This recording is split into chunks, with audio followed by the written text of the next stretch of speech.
Hey, here we are again. This is one of the things I love about this kind of research. I bring in these guests, and of course, you've all been knowing that I've been bringing in Mel and Murad. We're going to be soon bringing in another guy named Joe, one of their friends, from three different countries, looking at three different categories and bringing up three different sets of research. And one of the things that I love about these guys is that they're actually going to the original documents. They're going back to the original time, something we have been saying over and over and over again. They have dispensed with, they have thrown out the much too late traditions, the 9th and 10th century traditions, and they've come back to the 7th century, and they're going back to the 6th and the 5th and the 4th. In this case, Mel has come up with something new that goes even further back.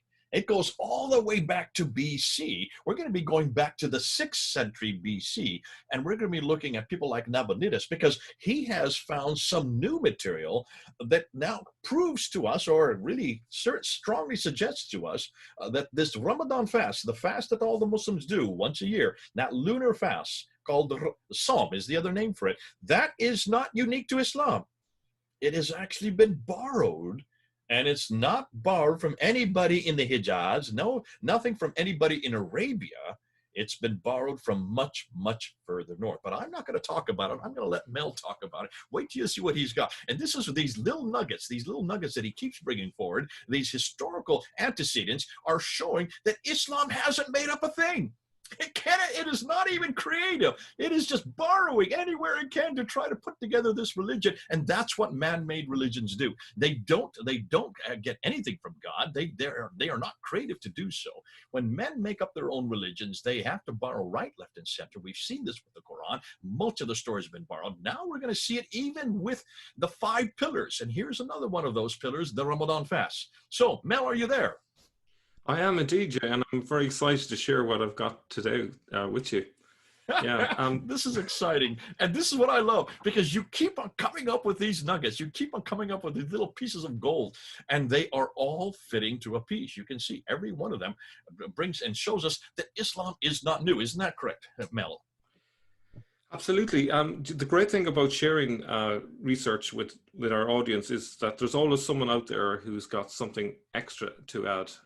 And so you didn't actually, what you're going to share now, and I'm going to let you get into the PowerPoint and start doing that. Actually, this is someone that one of the readers, and remember, we've always said this, those of us, I'm sorry, not the readers, the people who are viewing our videos, those who are watching, do comment, do engage with us. And here's somebody who did engage with you. You're going to introduce him, and he actually said, have you looked at this? Here's something else that actually fits what you're finding. Go ahead, Mel. I don't want to keep on, I don't want to keep the thunder from you. You go ahead and tell us and show us and bring us this PowerPoint so that we can hear about it. So Wild Woody is a viewer that said, hey, Mel, have you seen this? And he set me off on a particular direction with the research. I'll just bring up a map as we're talking. So Wild Woody mentioned about another link, which was with Haran. And it was interesting because, there was a lot of discussion about the map. And I didn't make too much of the map. The map that we showing Haran in a very central part of the overall world map from the 12th century. I thought that was interesting. I didn't think it was evidence really. It was more a kind of confirmation of the centrality of this location. This is what we brought in when we were talking about the word Mecca, from that 741, the 8th century reference in the Byzantia da Arabica, where it talks about the word Mecca, and then it comes halfway between Haran and Edessa, and that was that famous quote that Patricia Crone introduced in her book in 1987. And you saw that actually this word itself, this place, was actually right there in Haran. And that was where Ur is. That's where that's in southern Turkey. For those who don't, this is a modern map we're looking at. Am I correct? Yeah, this is straight from Google Earth. Okay, and the place of old Mecca, according to my discoveries, was between Ur and Haran, so somewhere in between. But Haran has got its own tradition, which separate from the whole Abraham thing, which is to do with a moon god, and this is where my research went into. And it's threw up a lot of very interesting discoveries, and which I'll share with you now, really. So, Islam got the pre-Islamic Ramadan fast from Haran. This is another interesting discovery that I made, and I'm going to show you the evidence for this. And just to put this into context, I've introduced this 6-part criteria to just give you an idea how strong the evidence. I would put this as a number 5. My theory has got conclusive evidence supported from multiple sources. So this is a very highly supported piece of Okay, evidence here. hold on a minute. This is the first time I've seen this. So what you're saying here, these are different gradations of evidence. So 0 is the least, going up to 5, which is the most. Yeah. So usually when I'm starting out looking at an idea, an idea may occur to me and it's still at a 0 because I haven't found any evidence. Other times I might find a tiny bit of evidence, but it's inconclusive, so that might be a 1. If I probe into it deeper, I might find corroborating evidence, that would be a 2. And then later it might turn into a credible hypothesis. In other words, the idea kind of fits together reasonably well. And then hopefully gets to number 4, which is a workable theory. It seems to be quite solid. And at that point, I'm trying to disprove it. You might be surprised that I'm trying to disprove my own theories, but that's something that I consider very important. And this is part of why I think the feedback from the audience is really important. It's really important to break the theory if possible, so that we find the truth. So so if it survives a 4, it gets on to a 5. Now, up to about 10 days ago, it was at a 4. And then I found some additional evidence, which I'm going to show later in the PowerPoint, which brought it up to a 5. It's kind of filled, let me say, it completed the circle, let's say, in terms of my evidence gathering. So it's what I would consider fairly secure, verified, etc. So we mentioned in an earlier video that Caliph Marwan II, who ruled from 744 to 750, he built his palace on the ruined site of the Temple of Sen in Haran. As you can see, it's way up in northern Mesopotamia, or southern Turkey, as it would be today. And according to this source from Britannica, Sen, or Nana, which in Sumerian, in the Mesopotamian religion, he was the god of the moon. Sen was the father of the sun god Shamash, and in some myths of Ishtar, goddess of Venus, or Aphrodite, and with them formed an astral triad of deities. And it's interesting that St. John of Damascus links the black stone to a statue of Aphrodite. Now, Nana is also the Sumerian name for the moon god, and it may have originally meant only the full moon, whereas Suen, later contracted to Sen, designated the crescent moon. So essentially, Sen is the one that we're particularly interested in. Now, with that, there was an ancient Hajj-like practice. Each spring, Nana's worshippers reenacted his mythological visit to his father Enlil at Nippur in southern Iraq with a ritual journey, carrying with them the first dairy products of the year. Now, where is the Haran link? The city of Haran was settled around 2000 BC. The site of Haran was a hot, desolate landscape, described even in antiquity as a dry, barren wasteland. The Sabians were also located at Haran, not just in southern Iraq or western Persia, as we mentioned on a previous video. Given these conditions, night naturally came to be seen as a welcome relief from the scorching heat of the day. Sun became the enemy, while moon a friend. No wonder that the Haranians built a temple to Sen, a structure that soon became a major landmark. The Sabians didn't really have a concept of week. They had days and they then had months. One of these was Rajab, roughly corresponding to March to April. Now, from the following book, The Knowledge of Life, the Origins and Early History of the Mandaeans and their relation to the Sabians of the Quran and the Haranians. It's quite a book title. The Sabaeans were divided into 2 groups, the Mandaeans and the Haranians. The Mandaeans were polytheists that had been living in Iraq since 2 AD. The second group, the Haranians, were moon worshippers that worshipped the moon god Sen as their main deity along with other deities, and they considered their god greater than the others. Well, that's interesting. So what you're getting at is you can now see why the Abbasids, who then are the ones who are introducing this whole idea, that idea of their God being the greater God. You see where this is probably the antecedent to that idea as well, isn't it? Yeah, well, actually, the Abbasids ruled from Haran at the very beginning before they eventually moved down to Kufa. So it's interesting that this idea was inherited from Haran. Ah, so they took this with them and they took these ideas with them. And as you're saying, also this antecedent, looking for the what you're going to get into, they took this from up north and brought it down to what is today Iraq. Yeah, and just to note, well, actually, it might be later. It's coming up, but the Iranians prayed down towards the south towards Yemen. So this is obviously significant in terms of the later Mecca. We brought this up in an earlier episode. I'll just put the map up here just to remind people. Remember, there's the arrow, that red arrow going straight down south. And where does it go down to? If you take from Haran in the north, it comes straight down to what is today Mecca. Yeah. So Dr. Bayard Dodge on page 78 of his book, The Sabians of Iran, explains that mythological origins of Iran's worship of the moon explained the disappearance of the moon after it joined with the star cluster Pleiades in the zodiac of Taurus. It happened during the third week of March. The people prayed to the moon, pleading for its return to the city of Haran, but the moon refused to return. This is believed to be the explanation for why they fasted during this month. The moon did not promise to return to Haran, but it did promise to return to Deir Kadi, a temple near one of the gates of the city of Haran. The worshippers of Sin went to Deir Kadi after this month to celebrate and to welcome the return of the moon. So, as you can see here, we see the origins of Ramadan, which was a 30-day fast. And in the context here, where it came from, we can see the purpose of it.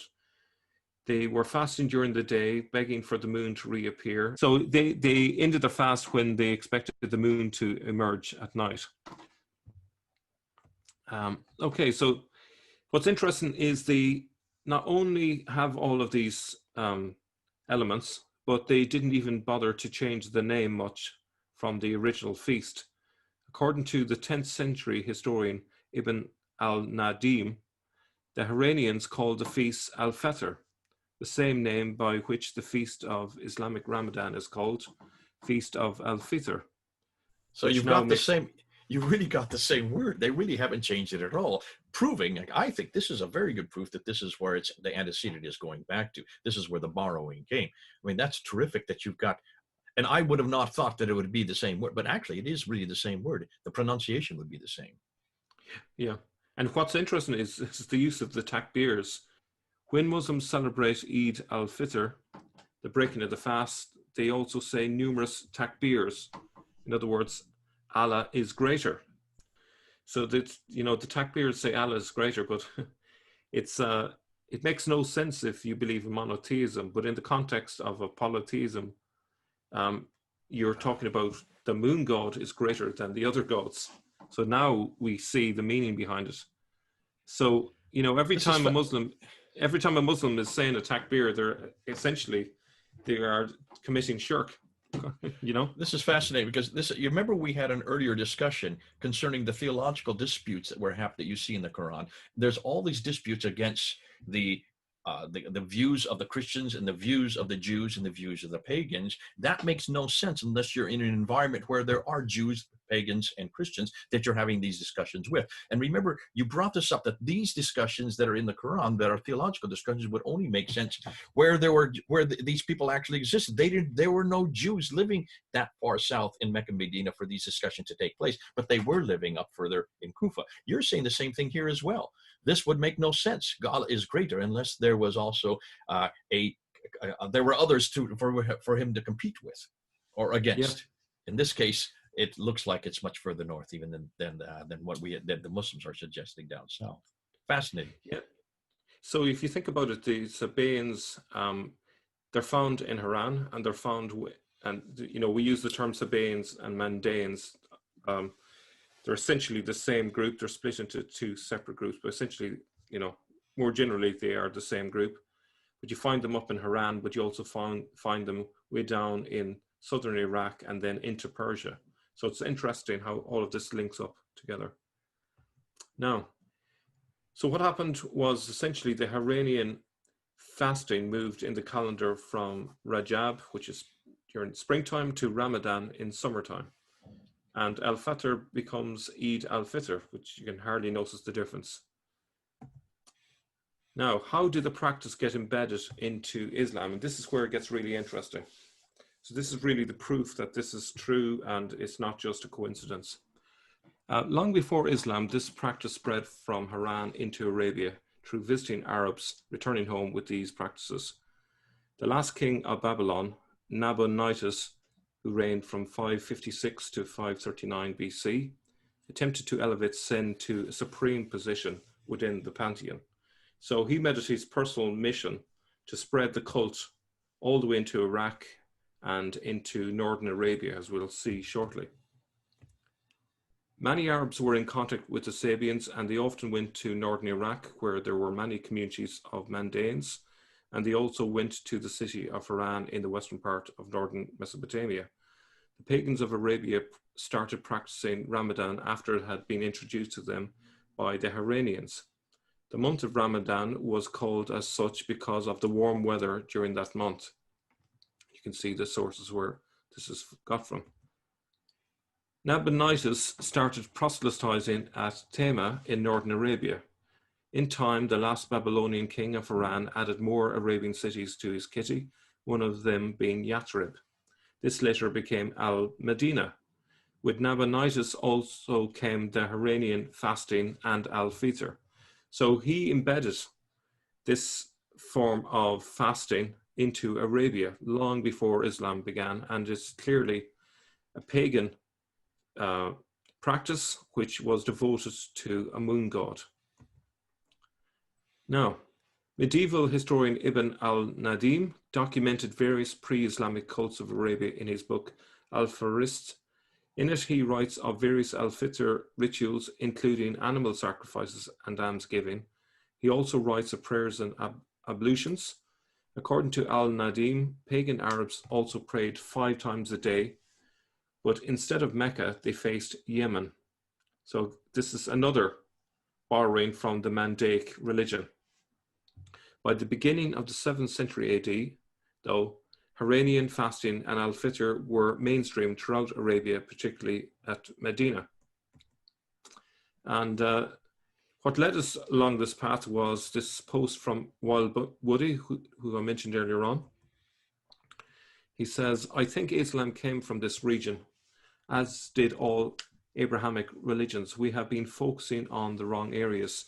Petra also plays a role in this sin cult. So here's where Petra comes back into the picture again. Okay, I'm going to stop right there. This is great. I'm going to put a map up right here just to show people what we're talking about. Look at this map there. And can you see where Haran is? Look at where Haran is. It's what is today, southern Turkey. Now look where Petra is. It's over in the west there in Jordan. So everything that we're talking about does fit to what Dan Gibson's coming up with. It also fits to this notion that you've been bringing up, you and Murad, Mel, that almost everything we know about what Islam borrowed from is not from the area it should have borrowed from. It's not from down south. Take a look at where Mecca and Medina are. They're in green there. They're way down in the south. They're hundreds of miles away, 600 miles from, I would say, Petra, but 1,000 to 1,200 miles away from Damascus, and a good another way up in Turkey. I don't even know off the top of my head how many hundreds and hundreds of miles it is away. So this is much, much further north and much, much earlier. I mean, you're going all the way back to the 6th century. So just to put that map there, just so people are aware of what you're talking about, you're not confronting Gibson's material, you're actually supporting it. You guys are both actually coming up from 2 different directions and showing 2 different time periods, but 2 completely different parts of the map, none of them in the south, none of them near Mecca or Medina. Yeah. So the wilderness of Sen, which is obviously connected to this god Sen, the moon god, wilderness of Sen or desert of Sen is a geographic area mentioned in the Hebrew Bible as lying between Elam and Mount Sinai. Sen does not refer to sinfulness, but is an untranslated word that would translate as the moon. Biblical scholars suspect that the name Sen here refers to the Semitic moon deity Sen. So like if you look at the map, just west of Petra is, well, actually northwest of Petra, you essentially find the desert of Sen. And below the desert of Sen, you find Paran, which is a very significant place as well. So it all fits really well. Great stuff. Excellent. So he also goes on to say that, remember that Muhammad's only miracle was splitting the moon. Who else can do that except the moon god Sen in the mind of doubting followers? So it's interesting that the one miracle associated with Muhammad is that he did something very much connected to the moon god Sen, splitting the moon. Now, for those who don't know where this is in chapter 54, verse 1 in the Quran. Now, Muslims today say that he split the moon. If you actually unpack it and look at it in chapter 54, verse 1, you will see it is not Muhammad. It's not attributed really to Muhammad. It is really attributed to the last judgment, the end of times, that this is going to happen. But nonetheless, you can then understand why the exegetes would have assumed that this was it, if that is where their background is from, if they're taking it from this moon god Sin that's from up much further north. Yeah. So, I'm sure some of our audience will say, well, a lot of this is hearsay, it's not very good evidence. You haven't offered any solid evidence of the god Sin cult in Haran to support your claims. You haven't shown evidence that Nabonidus popularized devotion to Sin in Arabia. So they might say, prove it. We need at least rock inscriptions from Haran. So we need to move this on from a number 4, as we called it earlier on, to a number 5. And so here's that evidence. So I got this from an article, a journal called The Haran Inscriptions of Nabonidus, which was written by C.J. Gadd. It was written in 1958. So 4 stela monuments were found in Haran in the foundations of a mosque, which were likely built on the site of an old temple dedicated to the moon god. These had inscriptions on them. With no regard for history, these had been placed face down or part of the paving or steps of the mosque, and it was Dr. D.S. Rice in 1956 who discovered them simply by overturning a stone. And as you can see, the inscriptions are labeled H1A, etc., H1B, and so on. But what's interesting is that there's a great metaphoric meaning to all of this, that Islam is essentially built on the foundations of paganism. And this here is a perfect example of it, where the foundations of this mosque are on an ancient pagan monument to the god Sen.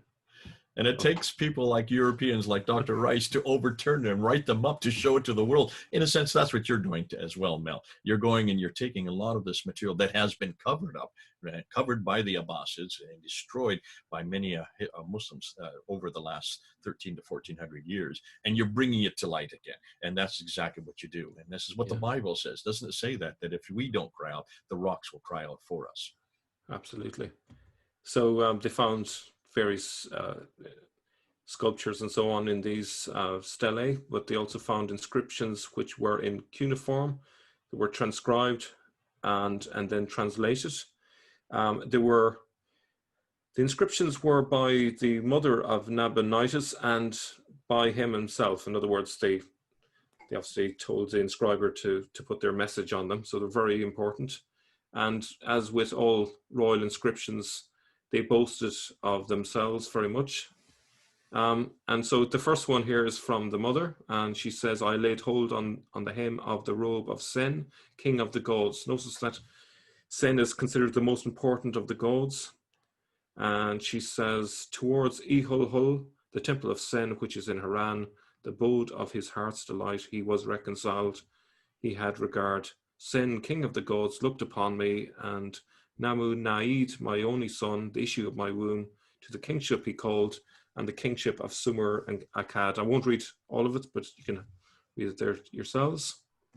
Now, where it becomes interesting, in the second one, H2,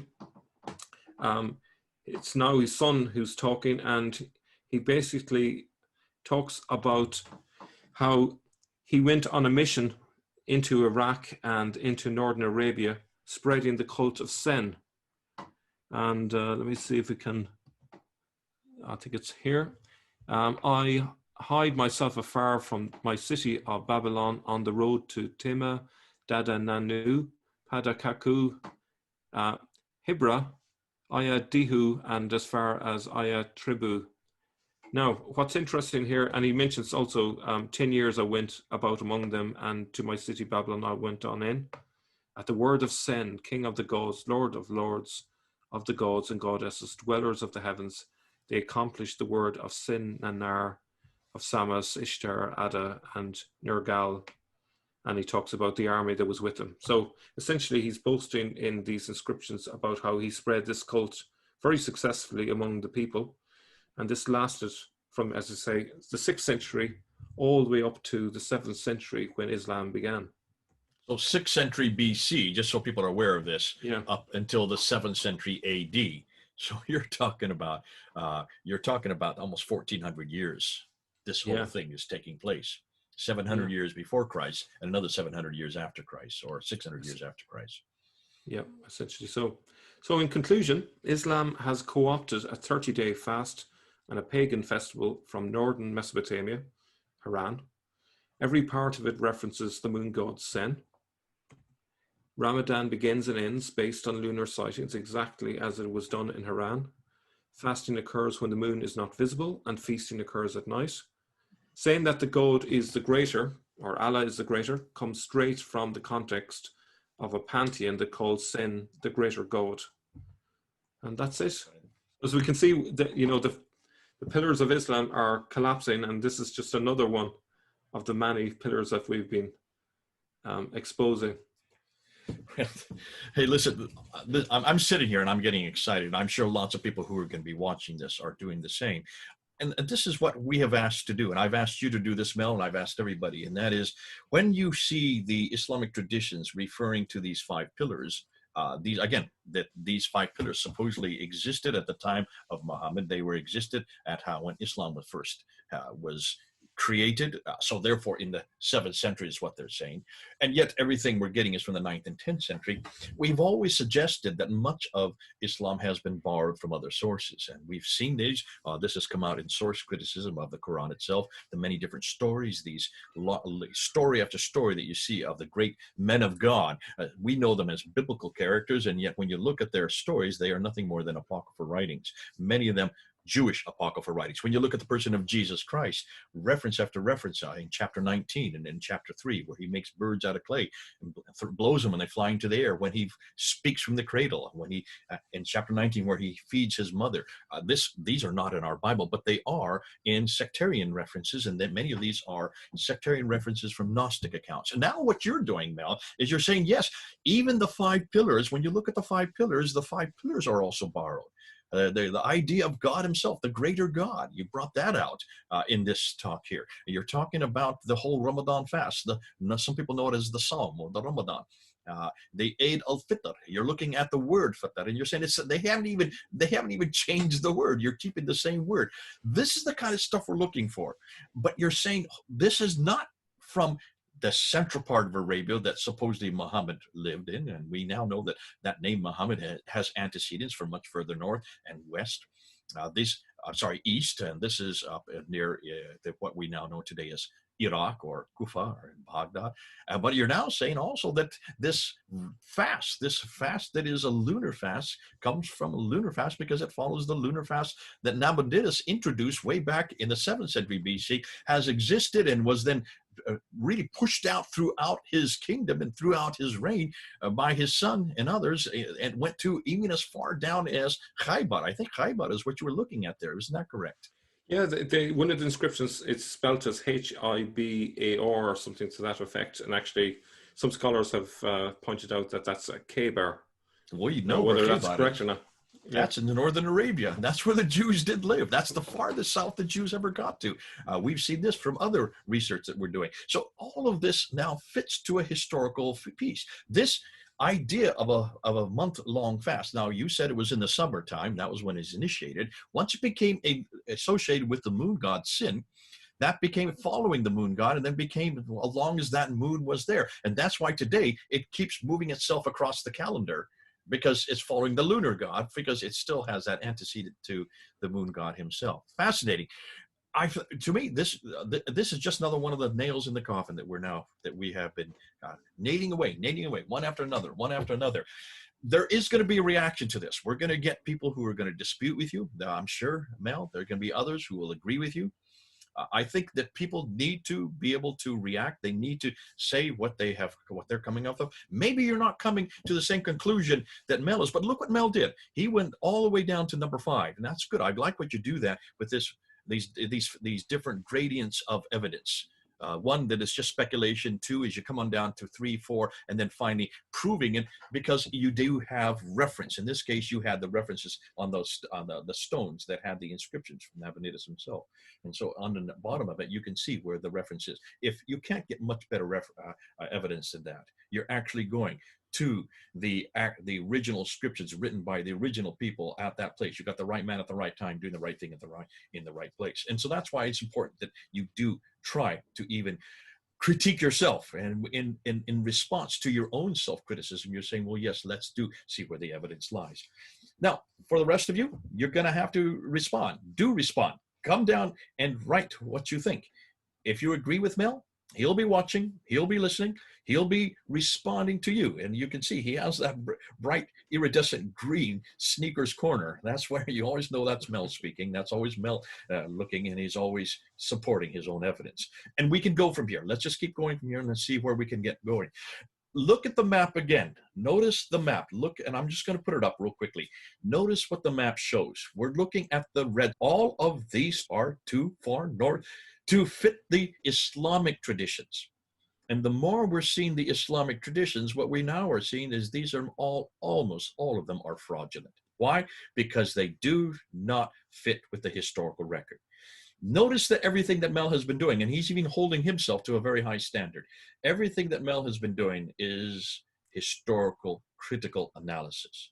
He wants to make sure that whatever he says, he can support with inscriptions, with tablets, with murals, with writings, with even obelisks and stelas, anything that actually we can look at and date with the names, and also date by looking and seeing the events that they talk about.